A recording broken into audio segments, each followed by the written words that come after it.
siguiente programa es para todos.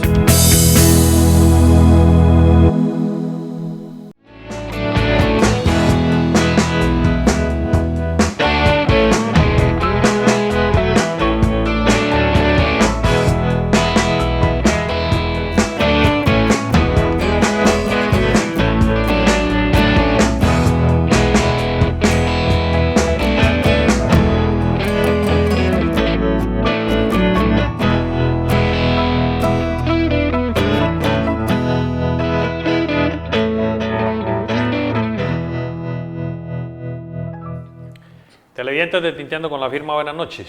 Nuestro tinto de hoy, que es de café Andica, café orgánico, nos lo vamos a tomar con la doctora Lucely Guarín Sierra, quien es psicoterapeuta de la Luis Amigó, y con quien vamos a tocar el tema de salud mental. Doctora Lucely, buenas noches y bienvenida a Tinteando con la Firma. Buenas noches, Juan Carlos. Muchas gracias por invitarme a tu programa, a las compañeras con las cuales pues vamos a participar también de este tinto. Y bueno, qué rico poder estar acá en esta población tan maravillosa que apenas recientemente estoy conociendo. Sí. Ha sido una invitación muy linda que me hicieron a propósito de una diosidencia de las que están sucediendo al encontrarme con ustedes también. Y bueno, muy contenta de estar acá para que toquemos un poco sobre este tema que nos atañe a todos, la sociedad en general. Bueno, fuera de ser psicoterapeuta, también es licenciada en Pedagogía Reeducativa y especialista en docencia investigativa universitaria. Entonces, ¿a qué horas duerme usted? Realmente duermo poco, sabes, que ya como que a esta edad, buscando tener un buen proyecto de vida, uno reparte muy bien el tiempo. Y cuando uno estudia un poquito en la vida se da cuenta que el conocimiento nunca para.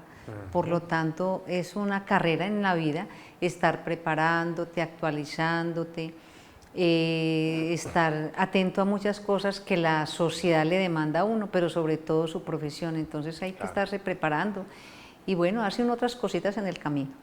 Bueno, ese tema de salud mental, eso está muy de boca en boca pues por estos tiempos de tanto agite que tenemos, de tanto corre-corre. Y sí, se ha vuelto muy importante este tema. ¿Qué ha llevado a que la gente se mantenga en ese tipo de situaciones y que recurra a personas como usted que tienen a las personas como usted que curan este tipo de situaciones? Bueno, la salud mental es una situación dinámica e integral que involucra la parte cognitiva, física y social de las personas y se ve afectada por muchos factores que precisamente la persona no tiene control muchas veces de ella. Entonces es allí donde aparecen adicciones, donde está la violencia intrafamiliar, donde hay tantas situaciones que abocan a tener que consultar a un profesional de la psicología o de la salud mental para poder entrar a alivianar un poco la carga que representa la pérdida de la salud mental. Pero entonces, a ver, así como a mí me puede doler una muela y yo voy donde el odontólogo, ¿quién me diagnostica que yo tengo un problema de salud mental? O sea, yo tengo que, ¿cómo saben que yo tengo un problema de salud mental? Bueno, los primeros que saben son la familia, porque muchas veces los sujetos mismos se niegan a reconocer que tienen un problema. La familia empieza a reportar unos comportamientos inadecuados en el paciente y es allí donde comienzan las conjeturas, o bien sea con los amigos, con la misma familia o socialmente. ¿Y qué lo reporta? Sus cambios de actitud, de comportamientos, ideas irracionales, ideas que están desenfocadas y uno dice, pero ¿qué le está pasando? ¿Por qué se comporta de esta manera? ¿Por qué explota ante cualquier situación o palabra que se le diga? Entonces, la salud mental involucra lo que es la falta de control de las emociones. Y cuando una persona no tiene control de estas es cuando pierde realmente la salud mental. ¿Quién lo diagnostica? Inicialmente, como le decía, lo detecta la familia, lo diagnostica un psiquiatra, que son las personas realmente con la potestad para hacer el diagnóstico.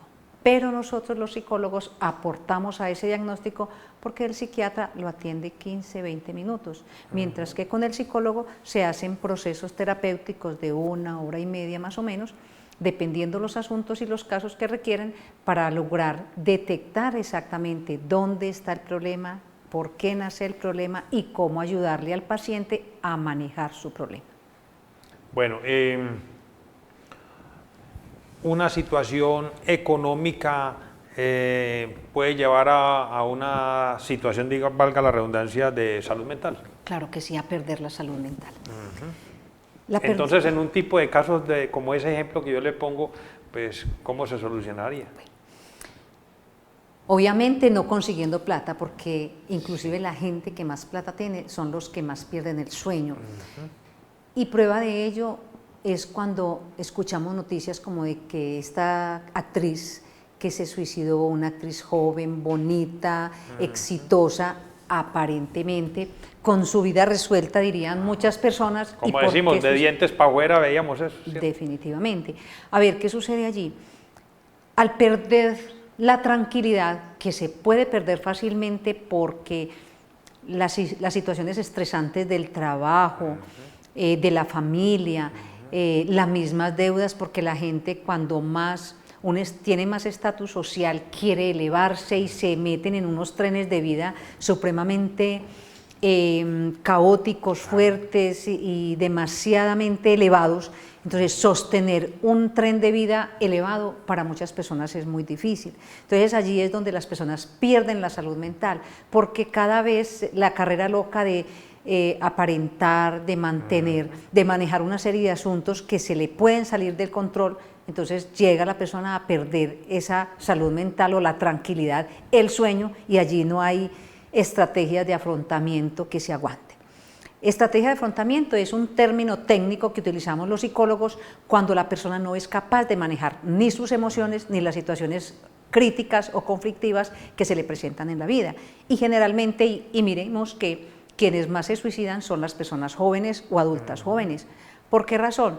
Porque vienen de una época donde los padres, nosotros, los de juventud más acumulada, hemos entregado todo a estos hijos. Entonces no les enseñamos a sufrir, no les enseñamos a que carezcan de cosas, sino que todos se los hemos puesto, se los hemos dado a pedir de boca. Miremos que los de ciertas generaciones para atrás no nos suicidábamos. En la época nuestra, en nuestra juventud, inclusive en esta edad adulta de muchas personas, nosotros nos angustiamos, hablamos con alguien, nos tomamos un trago, un tinto, acudimos a los amigos. ¿Y quién nos lo enseñó? Las necesidades y tal vez el rejo que no nos faltó. Pero como a esta juventud, a estas nuevas generaciones les faltó corrección de pronto con la chancleta que a nosotros nos dieron, no les enseñamos a necesitar las cosas, porque es que todo lo tenían, todo se les ha dado. Entonces, para ellos, que se queden en un momento determinado sin la posibilidad de quién les resuelva, porque fíjate que a estas generaciones todo se lo resolvíamos. Que queríamos que fueran al exterior a estudiar, allá los mandamos. Que necesitaban el computador, nacieron con la bicicleta, con el computador, con estos medios tecnológicos que están acabando con la sociedad. Entonces es allí donde no les enseñamos a manejar los conflictos. Y claro, una persona que no sabe manejar, en un momento determinado ya no tiene la mamá o el papá que le resuelva los problemas, ya la vida no es tan fácil y sencilla como era cuando estaba pequeño, entonces se le complica la vida, se mete cada vez y se enreda cada vez más y no sabe cómo manejar esa situación. Y se le cierra el mundo de un... Totalmente. Facilito. Entonces escoge la más fácil, quitarse la vida, meterse en las drogas, buscar un escape, y es allí donde finalmente sabemos cómo terminan estos pacientes. Claro que sí. Bueno, se puede hablar, y me disculpa pues que no, mi ignorancia en esa parte, se puede hablar de un problema de salud mental de la familia. Claro que sí. Un paciente enfermo es una familia enferma. Allí y en las adicciones lo llamamos coadictos. Una persona, un paciente en la casa, hablemoslo de un paciente enfermo de cualquier tipo de enfermedad, logra enfermar toda la familia si la familia, primero, no está reunida.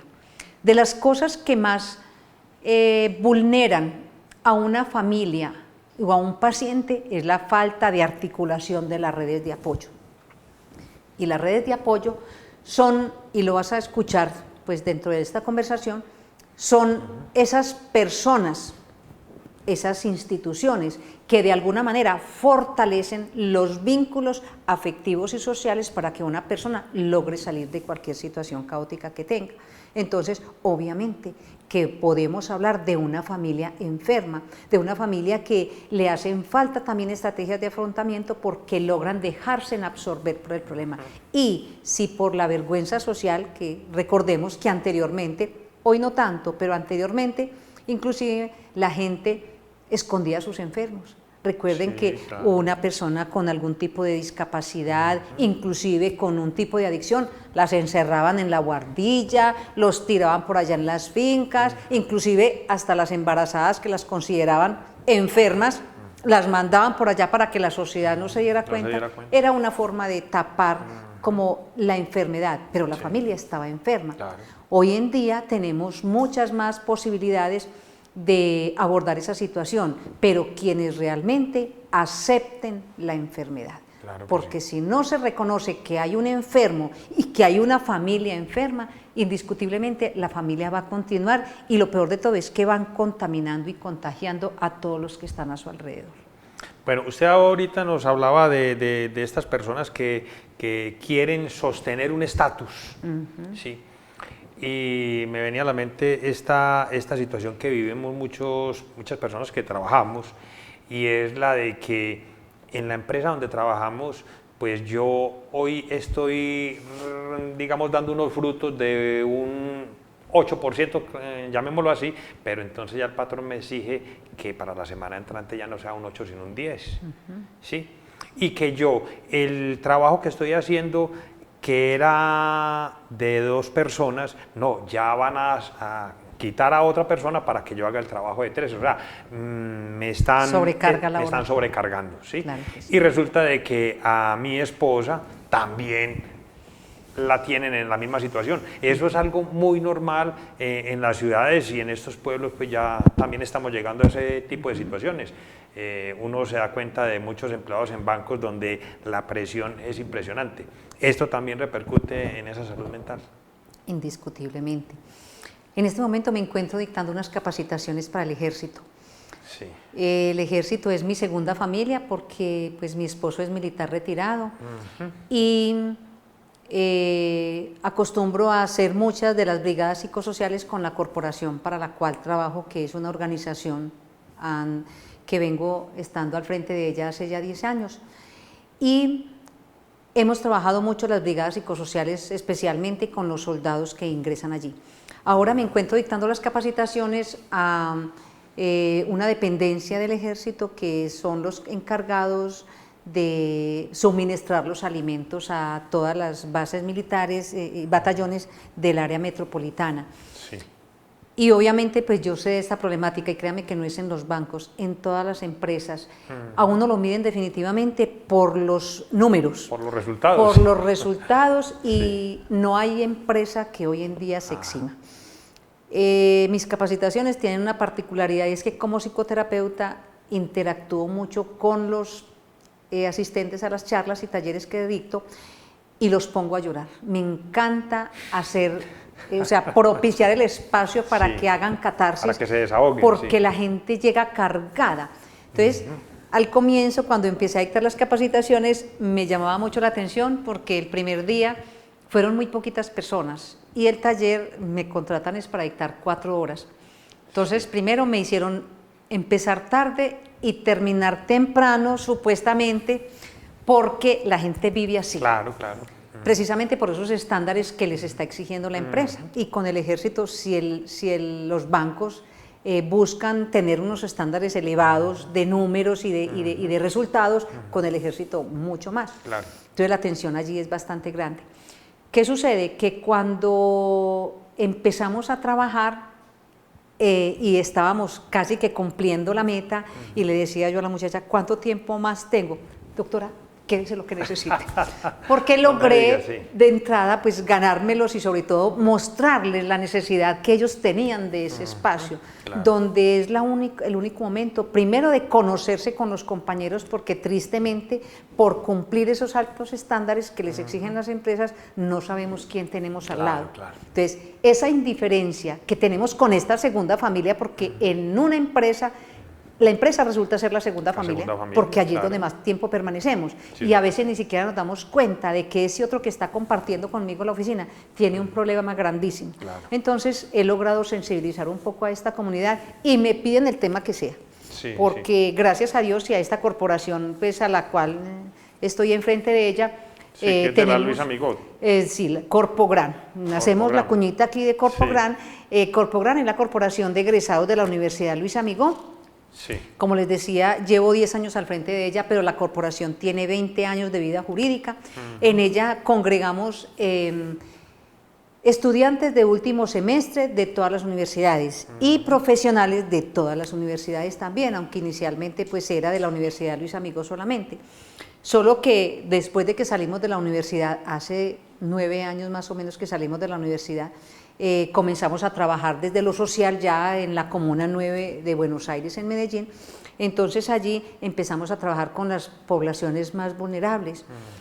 Y una de las cosas que, pues, la gabela que tenemos ahora es que nos piden conferencias de cualquier tipo, y aquí tenemos médicos, psicólogos, contadores, administradores, licenciados. Entonces tenemos una amplia variedad de temas donde la empresa nos pide y nosotros logramos montar los talleres buscando dar respuesta a la parte argumentativa o el tema específico que nos pide la empresa, pero le metemos siempre la parte terapéutica, buscando que las personas logren desahogarse en ese pequeño espacio que tienen, de relajarse, de reencontrarse con sus compañeros, porque como te digo, muchas veces en la misma oficina, a duras penas se saludan en un día. Entonces, obviamente, llevamos este estrés y esta problemática a la casa.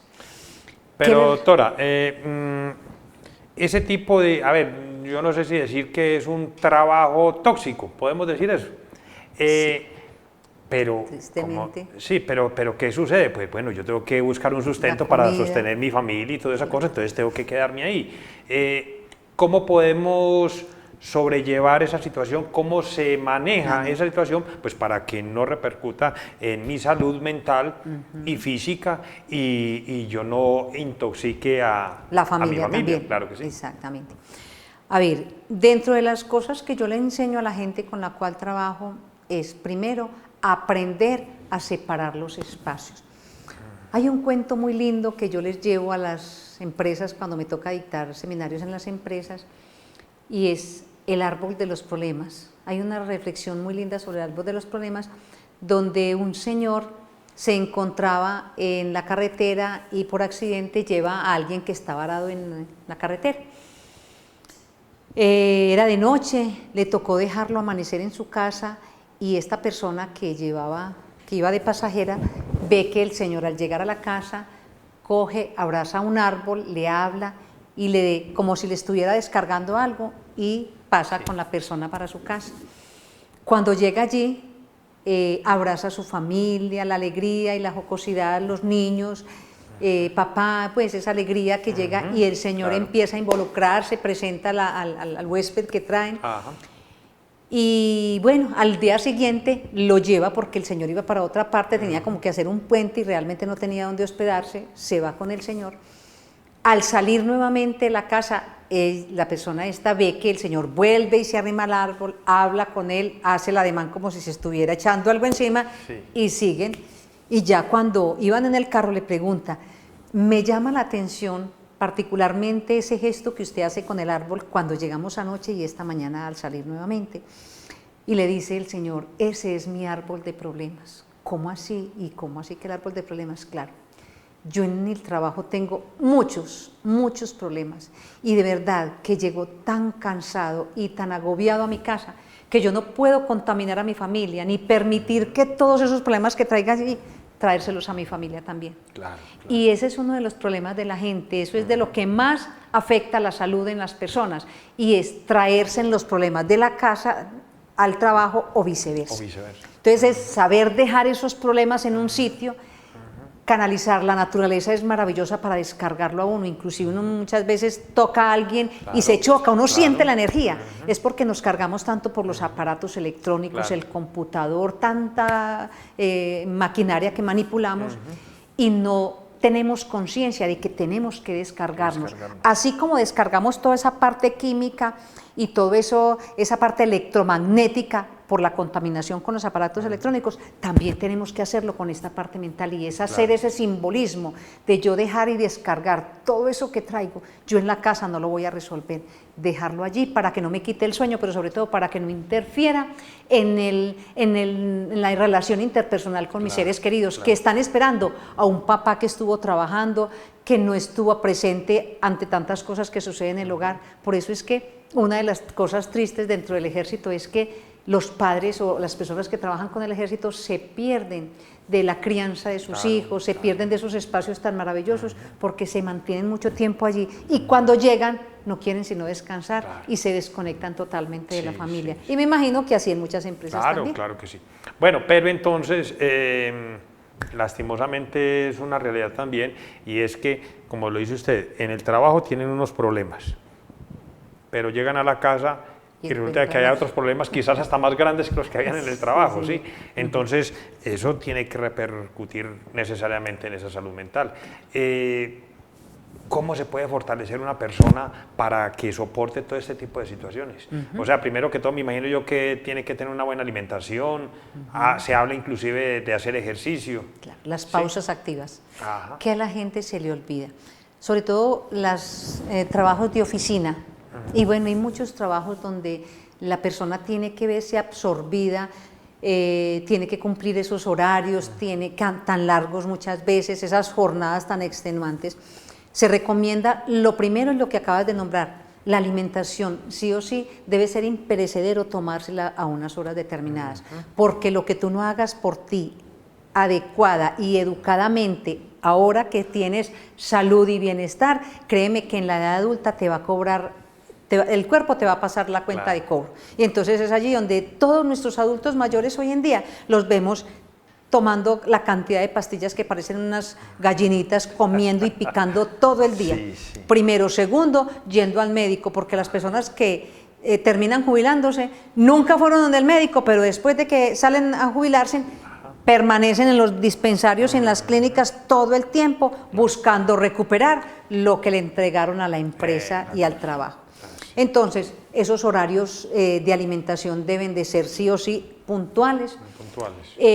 Las pausas activas, si no se tiene tiempo, ¿qué debería de ser? Porque es que inclusive nosotros ahora, como adultos, nos vemos abocados a los calambres, a esa pérdida de calcio, a una serie de asuntos que también la memoria se nos va degenerando, porque obviamente somos máquinas humanas que nos estamos desgastando y que con el tiempo pues también nos vamos deteriorando mucho, pero hay un deterioro más anormal en quienes no han tenido alimentación y hábitos de vida saludable y también unos hábitos que impliquen cuidar de nosotros mismos y la gente se olvida de cuidarse a sí misma, inclusive las madres, que aunque seamos ingratos, porque muchos padres o por el machismo, muchos hombres dicen que es que la mujer no trabaja y resulta que el trabajo del hogar es lo más ingrato y es allí donde por estar preocupándonos, la mamá por entregarse a sus hijos, las reuniones de colegio, estar atento a todo lo que implica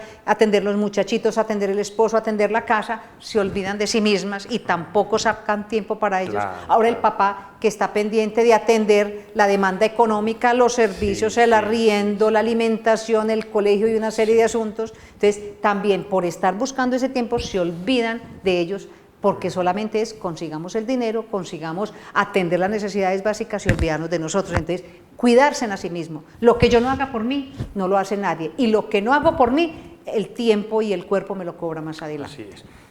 Usted me habla de que a uno le cobra la vida al final cuando hizo las cosas mal hechas al principio, ¿sí?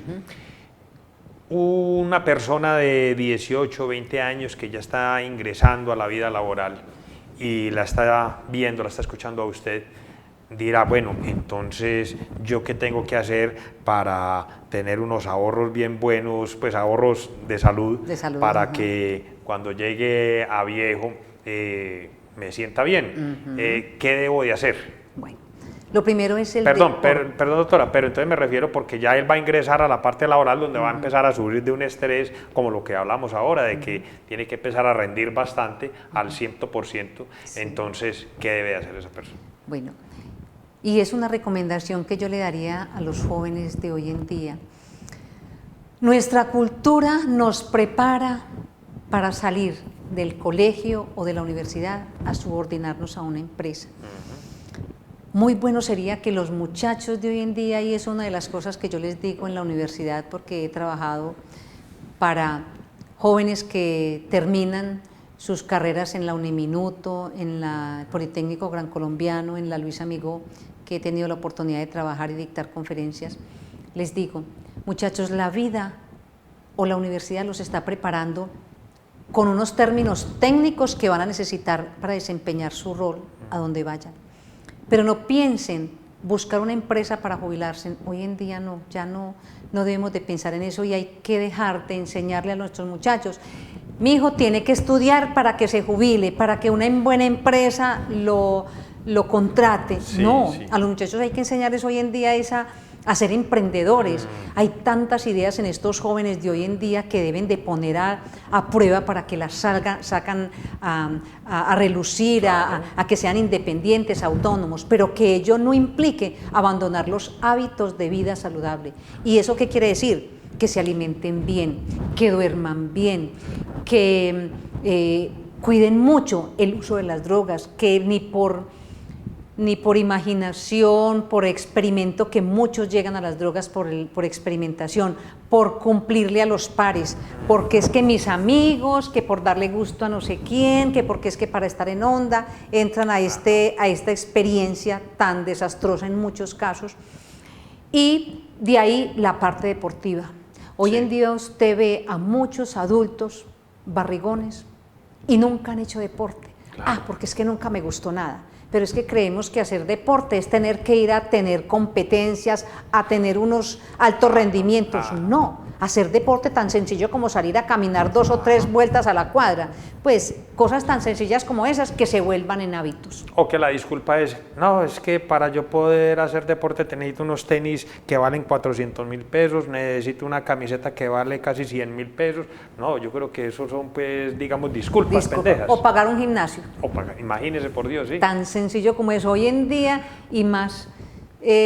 Todas estas administraciones últimas que hemos tenido están pensando en colocar, y los tienen, de hecho ya casi todos los lugares tienen los gimnasios públicos al aire libre, que no tienen que pagar por eso. Entonces pienso que ese sí es un cuento pues chino que se están vendiendo los mismos muchachos, y es la excusa perfecta o para estar en las drogas o para estar perdiendo tiempo, que esa es la otra. Los muchachos que no tienen un proyecto de vida claro, no saben qué hacer con el ocio, con el tiempo libre. Entonces, si no están estudiando, entonces están en la esquina, están vagando, es que no hay que hacer. Hombre, es pensarnos que ese tiempo que ahora están perdiendo, después lo van a sentir que les hace falta, que les hizo falta, porque en ese tiempo se pudieron haber preparado. Claro. Que no hay con qué ir a la universidad, otra excusa pues bien traída de los cabellos que sacan muchos muchachos hoy en día, porque para estudiar un joven hoy en día, las administraciones están dando cualquier clase de oportunidades, las becas, por ejemplo, en Medellín con presupuesto participativo, en todas las comunas, y aquí en las municipalidades también me doy cuenta que hay muchas oportunidades. Entonces yo pienso que es más una excusa y un deseo de pronto de seguir en el conformismo, en esa zona de confort, donde esperemos a que papá y mamá nos den todo a pedir de boca. Un consejo de los muchos que usted ha dado para ese televidente que de verdad que tiene una situación difícil en el trabajo, pero que quiere seguir con ese trabajo, pero todos los días mejorar la salud mental. La salud mental. Bueno, cuando les hablaba de estrategias de afrontamiento, son las herramientas con las cuales cuenta una persona para lograr salir adelante frente a los problemas. La principal es tener muy buena relación en la familia. Yo podré tener muy buenos amigos, obviamente es maravilloso, y pienso que es una de las alternativas y de las estrategias con las cuales yo puedo contar para lograr tener salud mental. ¿Qué sucede? Que allí es fundamental usted tener esas redes de apoyo primarias, que son mi familia, mis amigos, mi pareja o mis hijos, pero que sean esos seres con los cuales yo interactúo, a los cuales yo amo, me aman y sé que puedo contar con ellos en cualquier momento. Segundo, no descuidarme personalmente. Definitivamente, lo que yo misma no haga por mí, por más que haya otra persona que me quiera, no lo puede hacer. Entonces, preocuparme por mí, inclusive tener la suficiente conciencia de reconocer que me equivoco, que tengo un problema y que debo buscar ayuda profesional, porque cuando yo me creo autosuficiente y creo que las cosas se van a mejorar solas, que yo puedo solucionarlas, estoy equivocado, y allí es el primer error para yo empezar a perder la salud mental. Tercero, los hábitos de vida saludables. ¿Cómo así? Comer a horas, descansar. El descanso no lo reemplaza ni la plata ni nada. Usted debe descansar y eso no tiene ningún precio.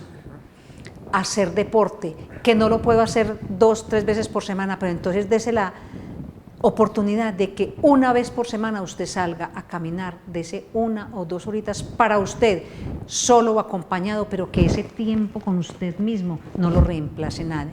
Y tercero, buscar tener momentos de alegría, de pasar bien delicioso, de buscar interactuar con aquellos seres queridos y ojalá, como yo lo digo, con las charlas y los talleres que dicto desde mi corporación, tener un sexo productivo, una vida sexual muy activa y definitivamente disfrutar todo eso que hagas. Agradezco que haya atendido nuestra invitación y muy importante toda esta información que usted nos aporta.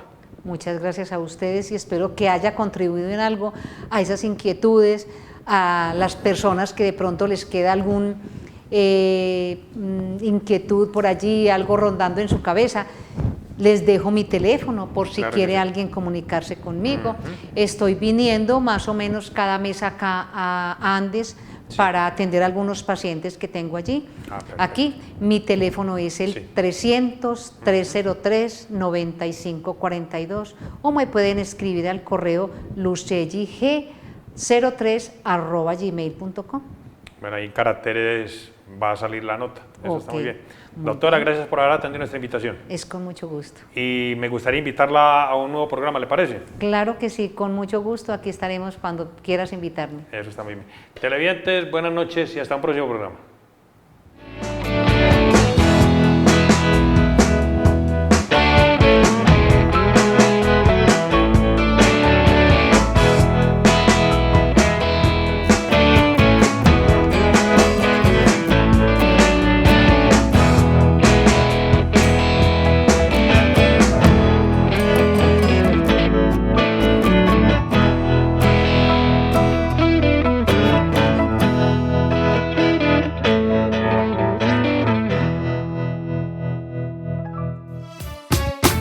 AUPAN, la televisión de los andinos.